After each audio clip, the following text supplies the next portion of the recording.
Mass layoffs are getting worse. Job market collapse hits 2026. Let's just get straight into it. Here, I just got laid off. That's never happened to me before, so I guess new life. Damn, that's a suck ass way to start the year. I'm not even gonna lie. I hope she's doing good now, you feel me? But damn. Life experiences, right? More than 100 companies are laying off this January. It's January 5th, 2026, and I just got laid off of my corporate job. I got laid off. I've got $100,000 in student loans. Guess who got laid off from their job today? Yes, me. You guessed right. And I'm only smiling because I'm trying to stop from having a full-on mental break. More than 100 companies are laying off this January. Damn. You know, I took notes. Let's talk about it. If you think that January layoffs were a surprise, or if you have not yet heard about them, they are. But what is with these layoffs? Like, why is the job market so cooked? Like, why can jobs just afford to just lay off so many people? Isn't that bad? Isn't that hurting the companies? Don't y'all need like more workers and shit? Like what? Or is it like an oversaturation? Is there too many people working these jobs? I don't understand. Coming.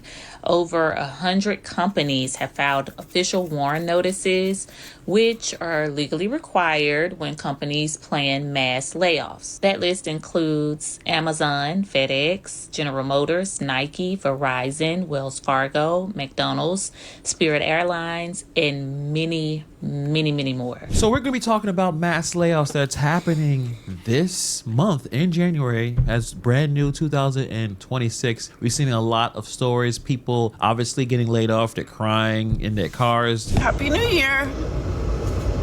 I just got laid off. That's never happened to me before, so I guess new life experiences, right? If anybody has any advice. I dead feel bad. You could tell she really like need the job too. Like fuck, man. Shit just hurts. Damn. Would be great. I tried everything. Coffee, Pomodoro, and binaural beats. But nothing stuck until Some are joking through the panic. People getting laid off like it's just another calendar invite. And these people are engineers, they're public health workers, obviously parents, people with degrees, people who they said did everything right. So we're going to talk about these situations here and see that there's a pattern. Jobs are disappearing. So this is like, I'm telling you, it's AI. Yo, let me tell you something. AI is getting rid of these jobs. Wake the fuck up. It's AI, bro. I'm telling you, jobs are going to disappear because of AI. I'm telling y'all, bro. Listen, bro, is taking jobs, bro. I'm dead ass. You could go to school, get your degree. You feel me? Go to school, get your degree, go to school for 10 years, become a doctor, and by the time you get out, they're gonna have AI doctors, nigga. But the one thing you can't replace, content creators and YouTubers, you can't replace that shit. You can never replace that shit. You will never have AI replacing these content creators. There's no AI Casanat, nigga. There's no AI me, nigga. You can't could replace the AI entertainment. Entertainment is staying, nigga, for now. You feel me? That's one of the jobs that's safe. You feel me? The internet's safe for a minute. But some of these other jobs, I don't know. These robots and shit. That's what I'm saying. AI is taking over those desk jobs, you know, when you call, like, now you just talk to straight bots. You don't even talk to people no more, gang. Like, it's crazy. Pay is getting worse, rent is going up, and companies are acting shocked when people are stressed out. It's difficult to find work in this economy. As you see, tons of companies laying off people. So it's important to be prepared, especially if you work for these companies. Breaking down this thing called warn notices. These layoffs are not going to be a surprise. They're planned, they're scheduled, probably approved before people even got Christmas gifts. That part alone should make anyone watching sit up a little straighter. And listen to these companies, they're not random startups struggling. These are household name companies. These are the companies that tell us every quarter how great their profits are, how strong the brand is, how they are excited about the future. Apparently, the future doesn't include that many workers anymore. Here's what a warn notice means. So under federal law, companies must give 60 days notice before laying off 50 or more workers. cutting 1/3 of a work site, laying off 500 employees total. So these layoffs were decided before the holidays. I'm sure you've heard of some of them. According to the article that I read, more than 1.1 million layoffs happened in 2025. Damn. I actually believe there was more, but we couldn't really track that because we missed some of those numbers towards the end of last year due to the government shutdown. 1 million niggas lost their job? Wow. Unemployment claims are rising. Economists say layoffs don't always signal a collapsing economy. I disagree. Experts point to corporate restructuring, profit maximizing decisions, leadership prioritizing shareholders, uncertainty around trade, fiscal policy, and AI. One labor economist says uncertainty makes employers pull back on hiring. An HR consultant says this isn't about the economy falling apart. It's about who companies are choosing to protect. Bottom line, January layoffs are coming. They're documented, they're planned, they are already in motion. Well, guys, different year, same shit. 100%. And I do believe there is a problem in the economy. The economy is bad. Like she said, experts like to say that layoffs doesn't mean the economy is bad. And sure, on paper, maybe, but real life doesn't run on spreadsheets. Real life runs on rent, groceries, car notes, student loans, and surprise medical bills. If 1 million people lose their jobs in a year and we're told that everything is fine, at some point people are not going to believe that. I think the job numbers are skewed is because of gig work. People who do Uber Eats, DoorDash, Grubhub, or they're doing a ride share, they're barely getting paid to do those jobs. So it's possible that they're saying that, well, if I'm doing those jobs, I'm not unemployed, but you're definitely probably underemployed. You're not making as much money. And I believe that the job numbers are skewed because so many people are doing gig work. But talk to a gig worker. Most of them are struggling. And that line that she said, it's about the companies are choosing to protect. That's it. That's the whole game. Shareholders get shielded. Workers get the emails saying they're going to get laid off. And the wild part, we're just getting into 2026. And this is not the aftermath. This is the opening credits. So if you're watching this and saying, you know what, I think I'm safe, I hope you are, but don't ignore the pattern because this is what really is going on. Layoffs aren't chaos anymore. That's the strategy. It's the different year, but it's the same mess. I was gonna ask for PTO in March. You, just you, building your app on base 44. I think I got it. It's January 5th, 2026, and I just got laid off of my corporate job at 5:05 p.m. I clocked out, and then I got laid off. And then she's like, do you want to meet in the middle so you can give me, like, our stuff and whatever? And I'm like, girl, I have nothing but time nowadays, I guess, so I'll just drop it off. I don't mind. I'm sure you're a lot busier than I am, as a matter of fact. I'll just be hunting for a job. Like, how do I apply for unemployment? Is that a thing? What job do I go do now? We all know corporate life is, like, so hard to get into right now. I fought for months to get this corporate job. I'm, like, frustrated about a million different things right now. But mostly probably the fact that I have no money anymore.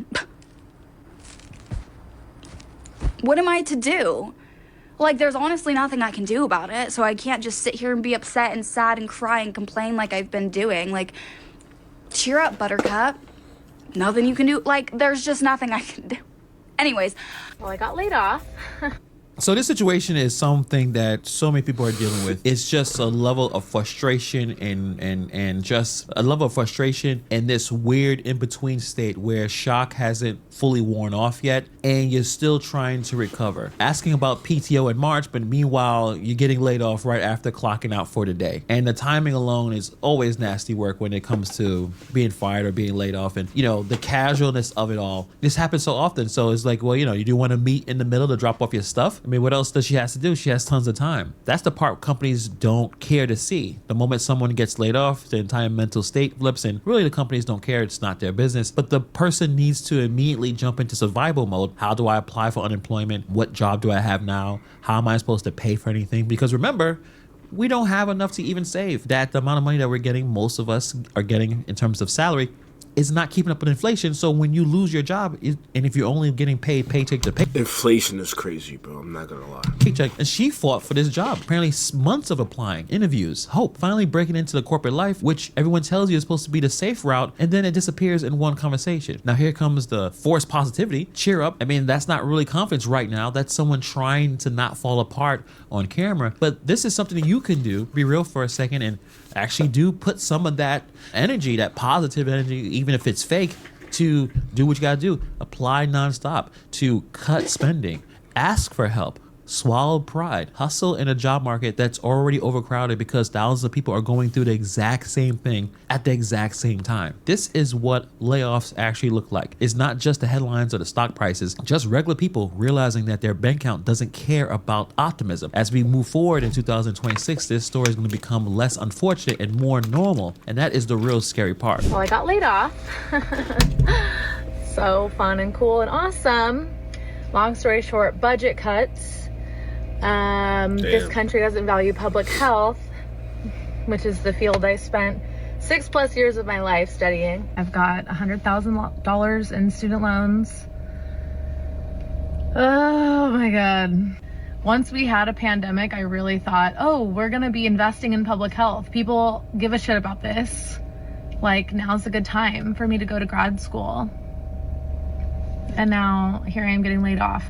All of the jobs that I've seen that are hiring pay less money than I make at a bar.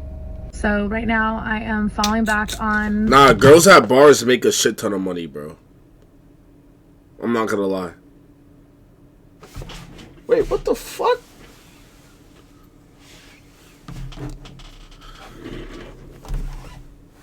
Oh shit. Oh shit, never mind. Oh shit, chat.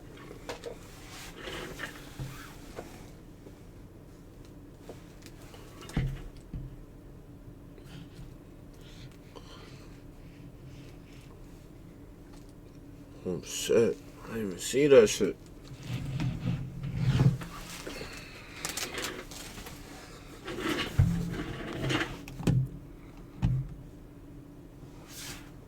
Yeah, we're gonna keep that there. I'm not gonna lie. Bartending, serving. Thank God I have those skills. Are you having trouble trying to keep up with your professor? You've got to try Otter. Here's how it works. This is so crazy. Yeah, this feels not just like a layoff story. It feels like a betrayal story. You know, this person did exactly what society told them to do. 6+ years studying public health, grad school, student loans. I mean, all 6 figures worth, all built on an idea that, you know, after a global pandemic, surely this country is going to finally take public health seriously, but instead, budget cuts. That's the punchline. It's not incompetence, not performance. It's just, we're done funding the thing that literally keeps people alive. And I understand the situation here. I think the pandemic there's a lot of problems. There's a lot of issues that push us to where we are right now, where everything is just ridiculously expensive. A small group of people made a lot of money and most of us didn't. And what really messes with your head is the math when it comes to these jobs. Jobs in their field now is paying less than bartending, like she said. I mean, if you really let that sink in, that's years of education, a mountain of debt, and a market saying that the best we can do is less than tips on a Friday night. I mean, it's great that she can bartend. Seriously, I mean, without that skill, it may be a full-blown free fall. I mean, back in the day, we used to really cheer for essential workers, right? When things were on fire. But it seems like once the crisis fades, so does the respect and so does the funding. Not gonna lie, there's a lot of bartenders that make a shit ton of money, bro. Especially if you're a woman. Especially if you a bad woman, gang, that works at bartender, you can get a shit. Bottle girls. Bro, I know there's some bottle girls that probably get like 1,000 a night. I'm not even lying, gang. I'm not even capping. Like, it's ridiculous. Yeah, I blame y'all niggas, though. I dead blame y'all niggas. We treat public health like it's a spare tire, only useful when everything has gone wrong. I was laid off 2 months ago from my engineering job. And I am currently trying to decide if I should move to a different city. I can't tell if it is in my best interest to leave everything that I've already built for myself to start fresh. A little bit of a background about me. I am an engineer. I lost my job 2 months ago. It's very unfortunate, especially now with the holidays upon us. It's been challenging to try and find opportunities. I'm lucky enough to have been interviewing and networking with important people and great companies. However, I'm still in limbo. I was born and raised in New Orleans, and that's where I currently reside as an adult.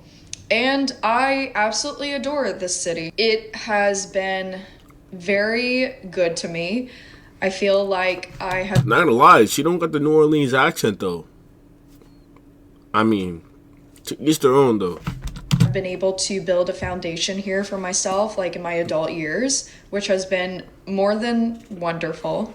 I have all of my people here, most of them, and I also own a piece of property here.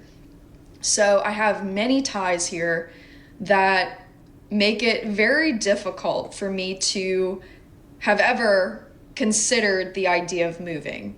I can't tell if I'm in a place where I have outgrown the city or if I'm just navigating a tough time, obviously without a job, and maybe it's the career that is missing here. But what I do know is that the industry that I'm interested in, that what I want to end up in does not exist here. Getting laid off from an engineering job, right around the holidays, obviously that's the worst timing possible. And now they're stuck in limbo, waiting, interviews and networking and some progress, but no answers, just enough hope to keep you anxious. And then comes the real question. Do I leave my life behind to save my career? This person loves New Orleans, being born there, built a foundation, owned property, have their people there. That's not just a city, but that's an identity, right? And now the job market... It's just scary how, quick you just get laid off and now you got to move to a different city and start over, bro. It's scary. It's so scary, man. I just hope I get in a position where, you feel me? I don't know what this YouTube shit, man. I just hope, man, get in a good position when I don't have to worry about that.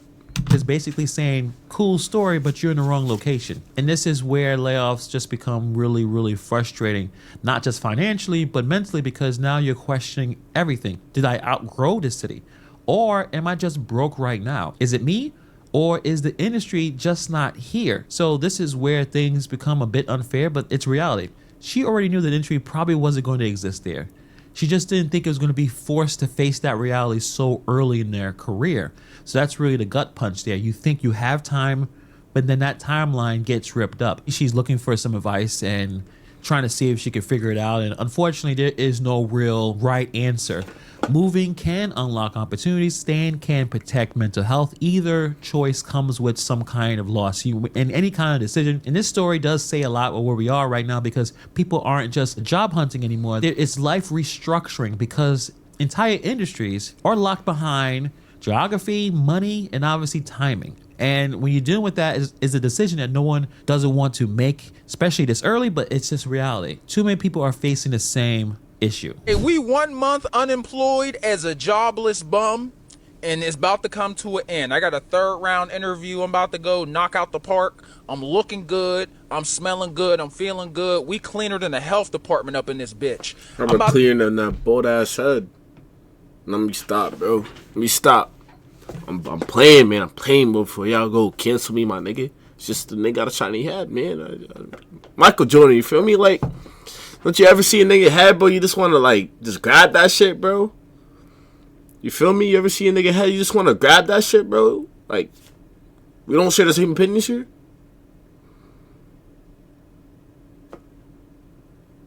Come on, man. All right. My bad. Go up in here and give them a reason to give me a bag. It's really that simple, bro. Interviews are super easy. They pulled my application for a reason. They called my phone for an opportunity to have a conversation about the opportunity for a reason, because I'm that guy.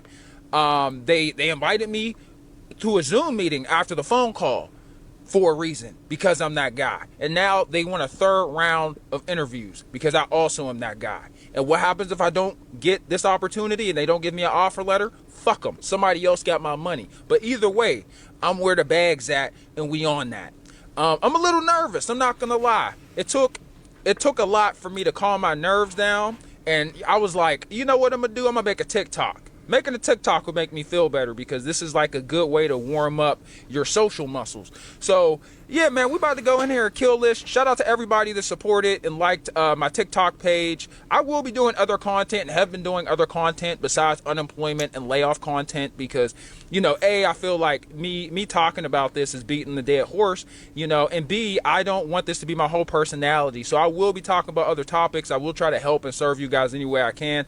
But yeah, man, we about to go into this job interview. I hope this goes well. This is a 6-figure opportunity. You know, more than a 6-figure opportunity. So I'm really hoping more than a 6-figure. This ball in the hoop. This will do a lot for my career. This will do a lot for me. This will do a lot for my family. I'm just grateful to be here. You know, in all seriousness, you know, ego aside and shit talking aside, I'm very appreciative for this opportunity that God has given me.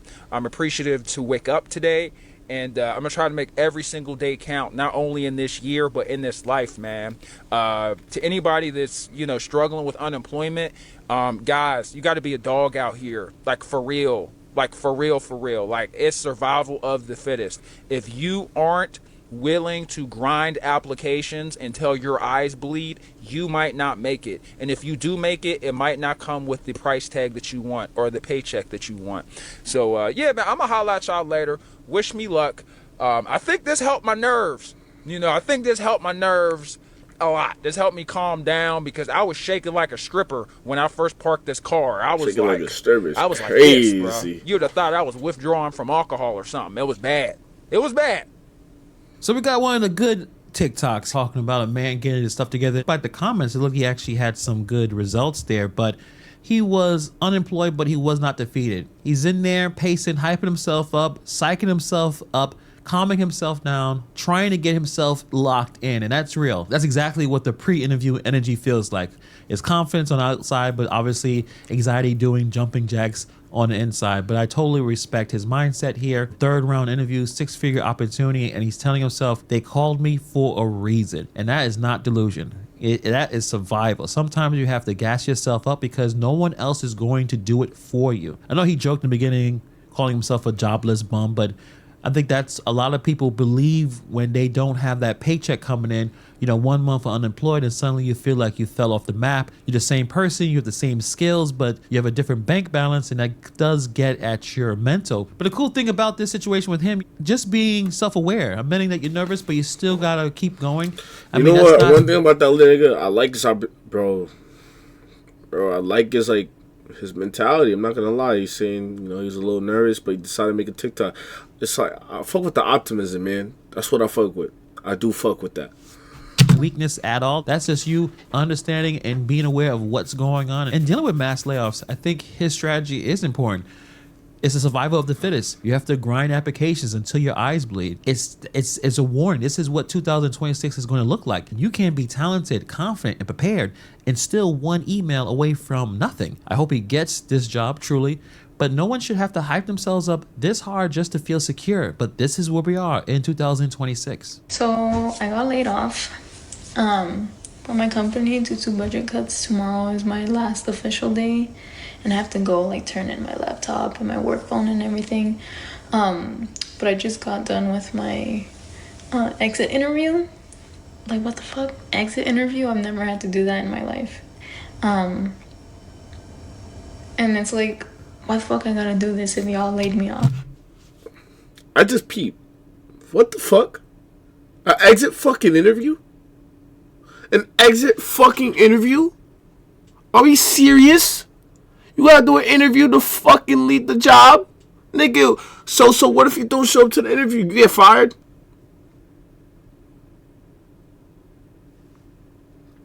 So you gonna fire me? So I'm gonna get fired anyways. So if I don't show up to the exit interview, you gonna fire me?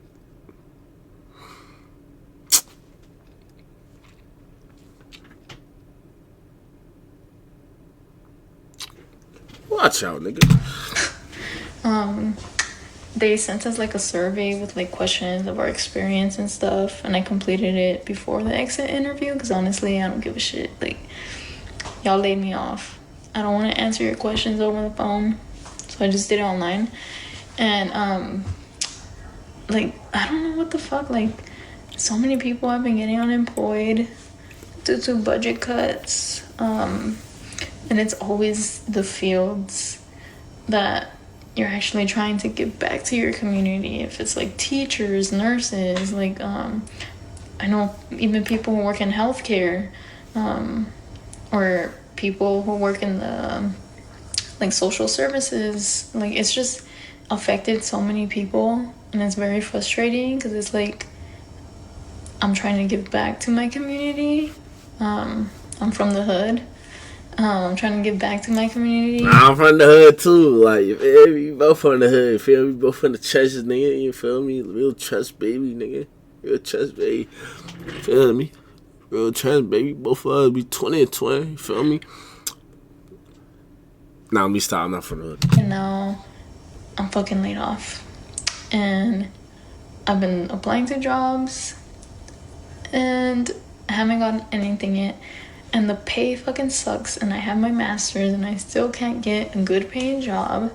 It's like, what the fuck I gotta do? Like, and I'm in California and LA, like everything's fucking expensive. Like, dumb expensive. Make it make sense. First off, being laid off is bad enough, but then being laid off and then being asked to do an exit interview, that is some nasty work. I don't understand why you do that. I mean, tell us about your experience after you just took someone's job. I mean, it's pretty wild at this point. The only way exit interviews make sense is it's a big corporate job or some other executive job where that information may be necessary. It's like getting dumped and then being asked to fill out a Yelp review for the relationship. It's like you already filled out the survey, you're done, emotionally checked out. But what's the point? The interview isn't for them. It's for the company's conscience. I mean, it doesn't make any sense. And she's also talking about trying to give back, but they get cut first. Teachers, nurses, healthcare workers, social services, the jobs that actually touch real people's lives, the ones that really matters when things go wrong. But somehow those are always the first to go on the chopping block because it's not about making money. When it's not about making money, things like that get cut. Also, when you're coming from the neighborhood, you're trying to give back. That's pride, that's purpose, and getting laid off doesn't just hit your wallet, it hits your soul because it feels like the system is saying we don't really need you or what you stand for. But at the same time, that's business. And in terms of taxpayer money and cuts being done and corrupt officials taking money, not giving it to where it's supposed to go, these type of things are going to keep happening, especially in LA where tons of taxpayer money was being wasted. The real problem is the job market. Applying everywhere, hearing nothing back, seeing trash pay attached to jobs that require a master's degree, and being in Los Angeles of all places where the rent alone humbles you every single day. This is what 2026 is looking like for a lot of people. Overqualified, underpaid. Not gonna lie, chat. LA 2026. Burnt out and still expected to be polite about it. Guess who got laid off from their job today? Yes, me. You guessed right. And I'm only smiling because I'm trying to stop from having a full-on mental break. I literally just started this job last month. Can you believe it? A month. But that's okay. I just take this as a sign that it was not for me, sadly, and bigger and better is coming. So prepare to be flooded with videos because I have nothing else to do in the meantime while I'm searching for another job. I guess it's new year, newly unemployed. But anyways, follow your girl because the content finna be dropping like crazy. Humor does help us, especially when we are at our lowest point, right? Like it helps, but then it still doesn't solve the problem. I mean, obviously that smile isn't necessarily happiness. That's just someone holding the steering wheel tight so they don't lose it on camera. Even though, you know, you just started a job last month, you're still learning the names, you're still figuring out logins, you probably haven't even stopped double checking emails yet. And then boom, you're laid off. That's not just a setback, that's emotional whiplash. And this is the part where it really gets me. You know, you try to reframe it. You're like, you know what? It's a sign this job wasn't for me. And when you do that, yes, it helps. But it is self-protection. When something ends that fast, your brain scrambles for meaning because the alternative is sitting with the idea that none of this is stable. So you tell yourself a story just to survive the day. And then you pivot. Obviously, new year, newly unemployed. You hope that you can get yourself together. Time to try to stay busy. Hopefully you're applying as much as you can because who knows where the job market is going. And we're seeing how normalized all this has become. Guys, I just realized how traumatizing layoffs are. For context, I've been let go and have unexpectedly lost my job twice this year, like twice within an 8-month period.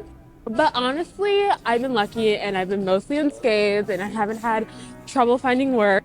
Or so I thought, because tell me why today, a random 15-minute meeting, it was just like an update meeting, popped up on my calendar and I just automatically accepted my fate. I was like, well, dang, let me just pull up LinkedIn. Not another one. Like the trauma. Like I literally have a fear of meetings that last less than 30 minutes. Like one of those pop up on my calendar and I have Indeed opened. Like the unemployment benefits URL like already typed in. Like we are really living in these times. It's crazy. Happy New Year. I just got laid off.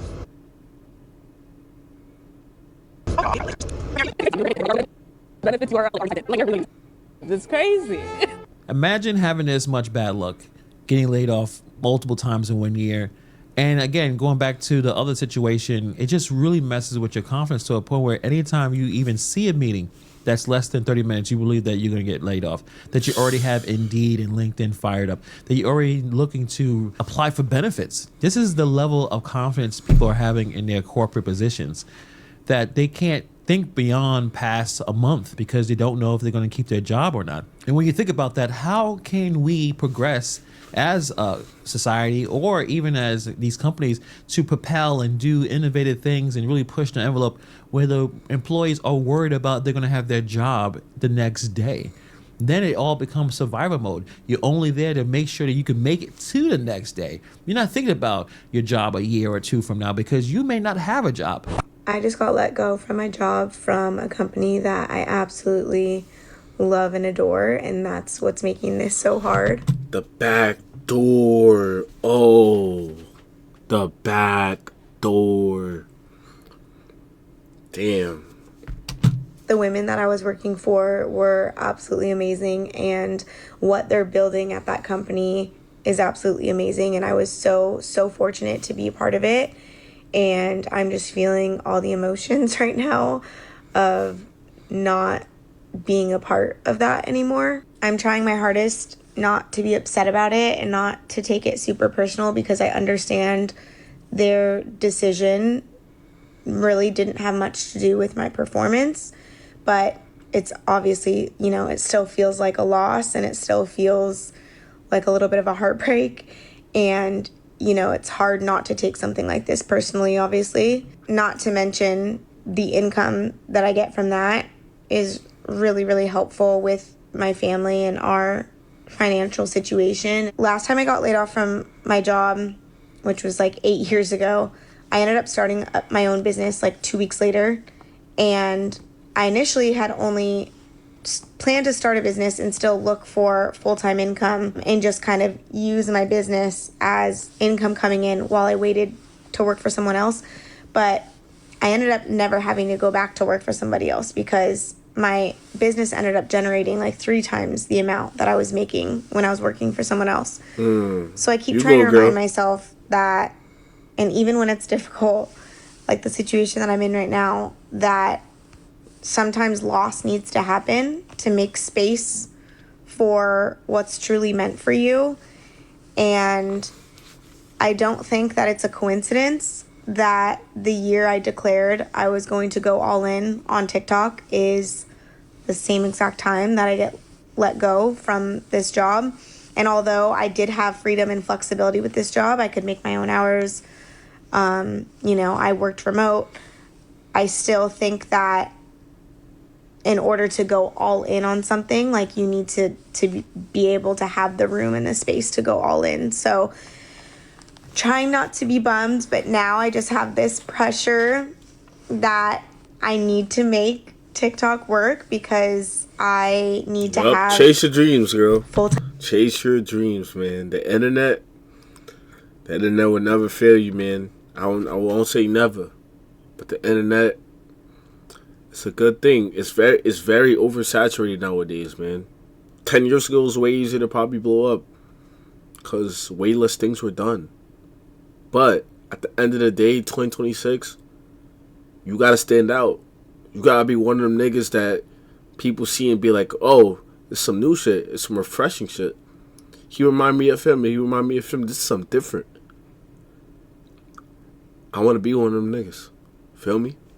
Time income, or income, I guess, not full-time income, but I need to have a little bit of income just to help my family financially, to help us achieve our goals of buying a house this year. I just think it's important for you to have like your own income and to have a little bit of your own thing. You do not want to have a heavy emotional attachment to a business. It just doesn't work. I mean, obviously this is a grief. She didn't just lose a job. She lost a place that she belonged, a company that she loved, people that she respected, a place that she believed in. But when you get laid off from a place you love, it's like a breakup that you didn't see coming. And I understand that she's not taking it personally, but I feel like she's still taking it personally. I mean, that's real life. When you can understand the logic and still feel the heartbreak, I think both can exist. She's talking about going all in on TikTok because, you know, this is a sign that I can do more. And the pressure to make content, to live, to make money, to take care of your family, that is a different type of pressure. And I understand that if she's doing well enough, that's possible. I mean, even for me, I still walk dogs. I still take care of dogs. Do YouTube pays more than the dog walking? Yes, significantly more at this point. But that wasn't always the truth. Back in 2020, 2021, 2022, dog walking paid more than what I was doing on YouTube. And the last thing I'm going to do is just abandon taking care of the dogs because things are going well here.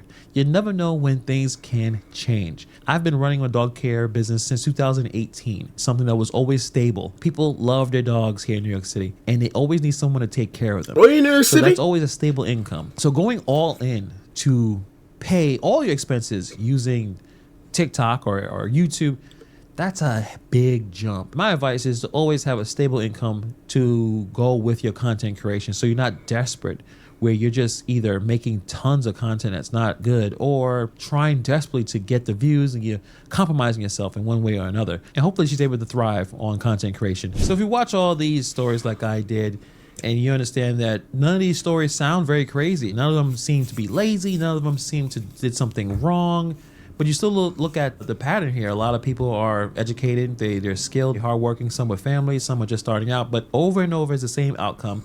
Laid off, budget cuts, uncertainty, and that is just a system making choices. And what really stands out to me is how it affects everyone differently, but they're all dealing with the same pressure. Some people joke about it, some people try to reframe it, some get angry, some just starts grinding it out, some start creating content, but it's still all very scary. Everyone has different coping styles. Some people get fired up and get confident, some just need to take a step back. But at the same time here, if you are unemployed, you're not broken. You got to keep at it, you got to keep moving, going. You got to adapt. And if you are employed, that's great, but don't get too comfortable, because if you watch this and saying, damn, this could be me, that's because it can. This is not isolated. This is symptoms. And until we stop pretending that this is normal, most people are going to keep smiling through the stress, joking through the panic, and calling it growth. But we are all going to deal with more mass layoffs in this year of 2026. Let me know your thoughts in the comments below. Thank you for taking time to watch this video, and I'll see you guys. W video, man. W video, man. I'm going to catch y'all. Like, subscribe, all that stuff. Remember, join the wave, bro. Join the wave, man. All right.